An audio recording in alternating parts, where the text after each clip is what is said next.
So today's discussion is in regards to child labor. And the question is, how can we go ahead and help Pakistan? What would be the ways to address the problem of child labor? And when so many families count on that income to survive, I think it's more than just one step. There's several steps, but I think the two biggest ones is one, the government imposing laws against child labor and enforcing them through programs, not through punishment.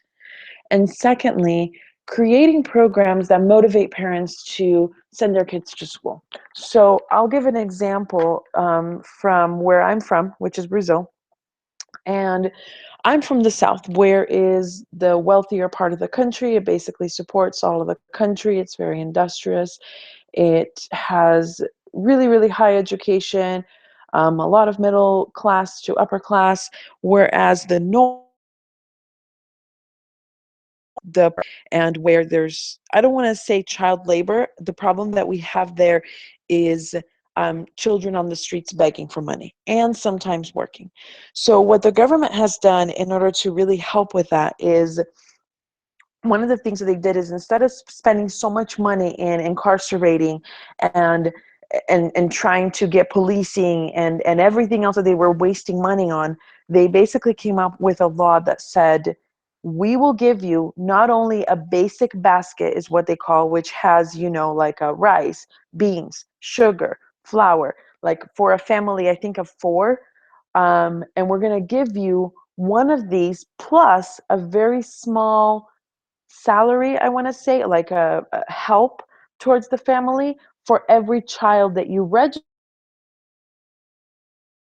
The child is attending and maintaining X grades, whether it's a C average or a B average. I'm not really sure exactly what it is.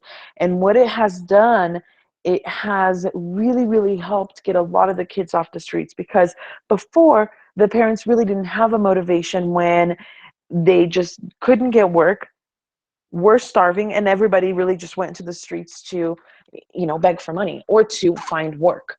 And so what that has done is has provided kids with education. It has given the family food instead of just money that they could spend on drugs or they could spend on whatever. And they give them a specific amount of money, in which part of it has to go towards housing. And so it really helped the family that couldn't afford housing or that lived on the street or to whatever, to be able to not only put their kids in school, but to get a little bit of food and get a little bit of money, instead of having the kids go to the streets. So I think that that is a program that could be used in Pakistan.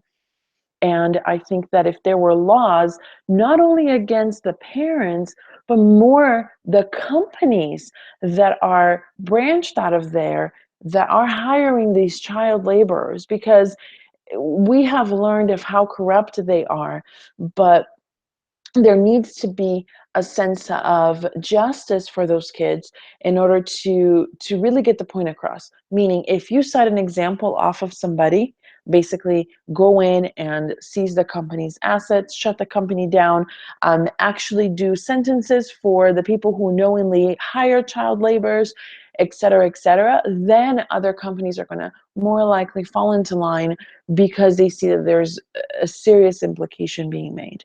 And I think that those are the two biggest things that can help.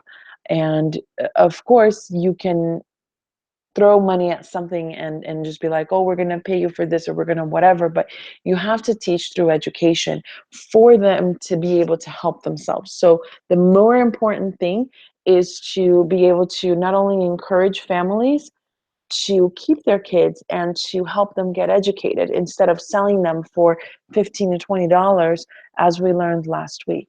And I think that by doing those things, it's going to create a huge way of helping at least start minimizing and getting it into the path that it needs to be in.